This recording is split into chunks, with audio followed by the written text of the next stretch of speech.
Ron darling, said my fiancée Sue at breakfast. I'm going to have to stay late tonight. Is something wrong? I asked. Something work-related? No, she looked a little embarrassed, but I couldn't quite figure out what was wrong yet. The thing is, Chuck, his girlfriend left him. Chuck? Your ex? So, well, he just called me yesterday, and he's really upset and he needs support. I'm sorry, Sue, I don't get it. Your ex who dumped you is upset because the woman he dumped you for dumped him and you wanna be supportive? Well, yes. Her cheeks turned pink. She obviously knew she was saying the wrong thing, but nevertheless, she continued her speech. It doesn't mean anything to our relationship. It's just a friendly support, Sue, I couldn't help but explain. This is totally wrong. Remember, he left you. You weren't just upset, you were suffering depressed. I was the one who saved you from it. I'm worried now because he's suffering. She frowned. I feel responsible. We didn't have much time to talk. The timing was very bad, and I realized afterwards that she had deliberately not discussed the problem that evening simply because she knew the truth of her position. She knew what I hadn't realized, that I was a backup, a quiet cove where I could wait out the storm. And that's how our conversation ended this morning.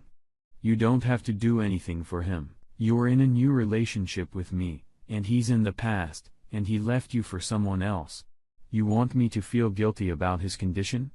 I didn't expect you to be so cruel. I'll go to him anyway, and don't you dare stop me. And you're just jealous, you just don't have confidence in yourself as a man.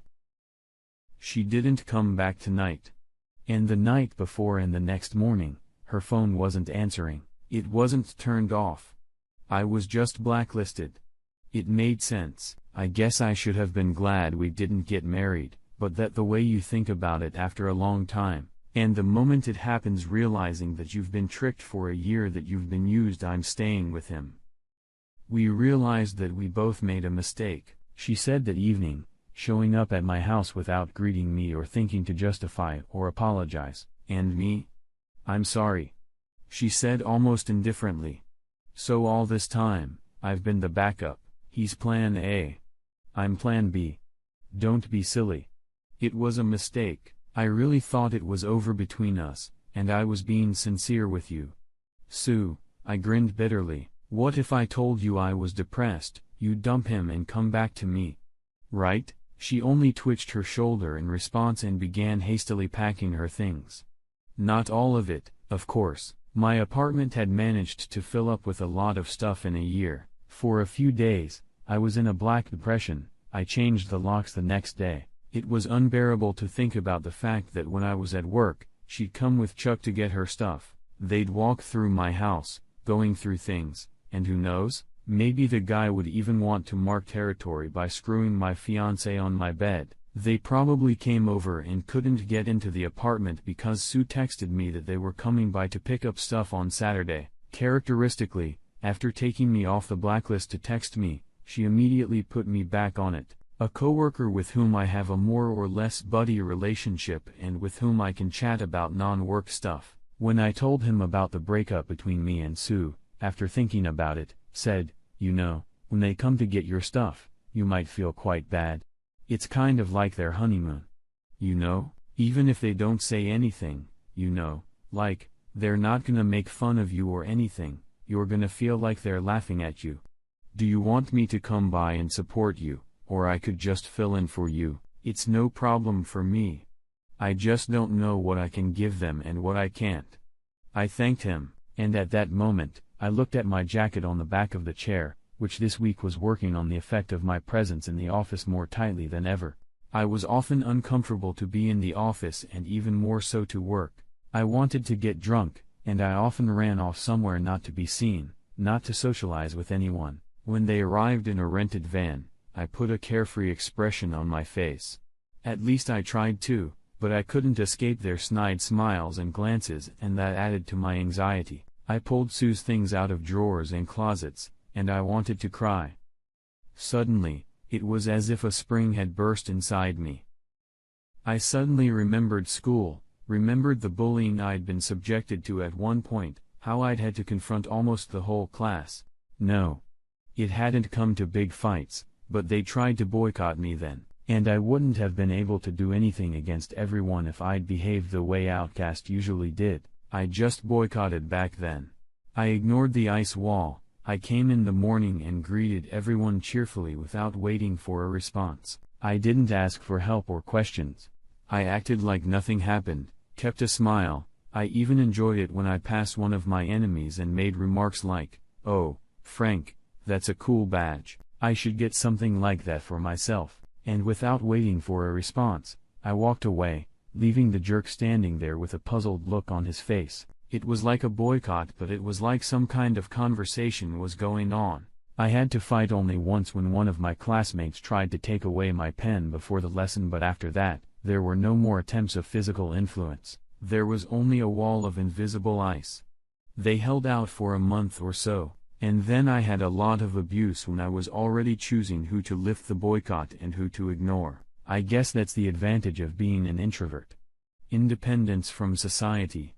Well, not total, of course, but partial. It worked for me back then. And now I'm wearing a mask too. "Why are you guys in such a hurry?" I said, smiling almost naturally. "I was given a bottle of excellent wine, but I can't drink it alone, and it's a bit boring to drink alone." They looked at each other in surprise. Sue shrugged and the ex who I knew liked to drink nodded. I laughed almost heartily and took out a bottle and glasses. "Cheers." I raised my glass to them. I said, "It's really nice when people can keep their affection, their love for so long. I envy you a little, really. It's great that you're not jealous of each other at all." I winked at Eshu. Not everyone can eat pussy. Knowing that there was someone else's sperm in it recently, no. If you don't know, if the girls slept together secretly, then there's no worries. But to know for sure that a few hours ago, something was poured in there, and even after rinsing it out, there could still be tailed live ones. He winked at the guy again. "What are you talking about?" Sue exclaimed. "I'm sorry. I'll always say something tactless," I mumbled embarrassedly and added, addressing to the ex. "Forget it. Forget it." Sue set down her glass and said angrily to Chuck, "Let's go."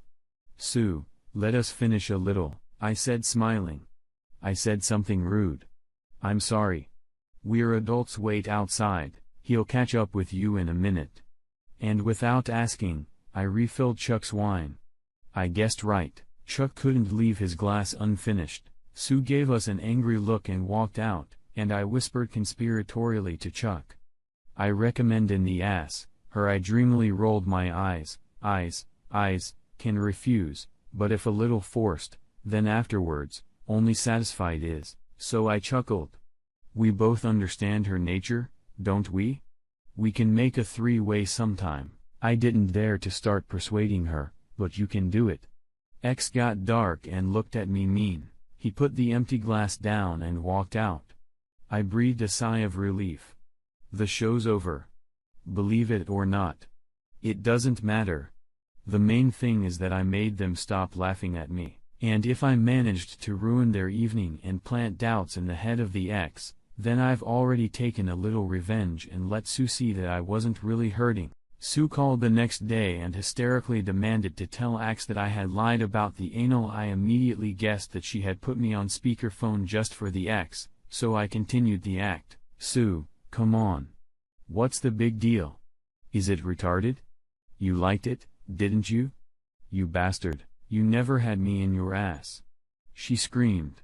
"Sue, don't get hysterical. If you need to, I'll confirm whatever you want. Put him on the phone now. Is he around? Let me talk to him. I promise I'll tell him we've only had missionary sex twice a year, you bitch. I hate you." She dropped the call, and I still love you. I replied to the turned-off smartphone without playing. A day later, she came in starting to argue from the doorstep.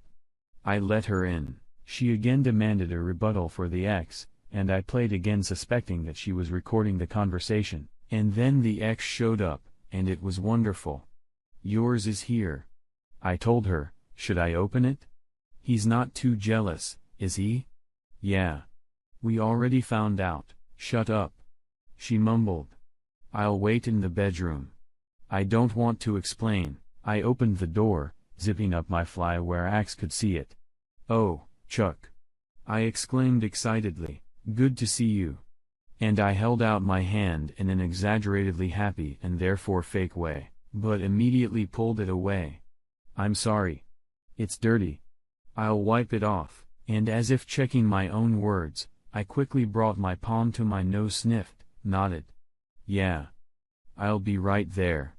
I grabbed the pack of wet wipes that was always on the nightstand by the door and wiped it off defiantly. Can I get you something? It's about Sue. Chuck began glumly. What makes you think I have her? I asked, glancing quickly at the bedroom door. I don't know where she could be, especially since she loves you. Axe stared intently into my eyes. I didn't think I said I was looking for her at your place. Are you alone? Look, why don't we go outside and have a chat? I answered the question with a question and looked back at the bedroom door again. Wait for me. I'll come out. Yeah. He said, just checking something, and pushing me away, which I didn't resist at all. He stepped to the bedroom door and swung it open. It worked great. Sue had probably been squatting by the door, listening to our conversation, and when it opened, she lost her balance and fell into the living room. It's not what you think, I exclaimed, though no one had asked me. We didn't do anything like that. X froze, shifting his gaze from me to Sue and back again, and I rambled on as if X was saying something. Chuck. Don't worry, it's no reason to be jealous. Just because a guy and girl end up in the bedroom doesn't mean anything, and she loves you. Get a grip.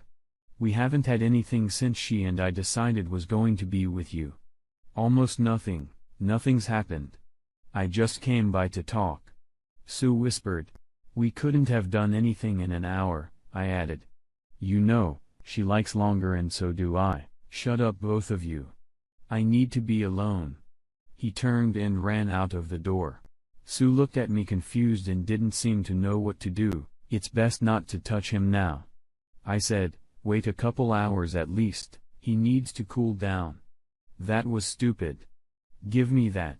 I took the phone from her hand and pressed the button, turning it off. So you don't say anything to each other in the heat of the moment. In fact, I wish the ex couldn't contact her and would have thought anything, but what it was, I unwittingly hurt you.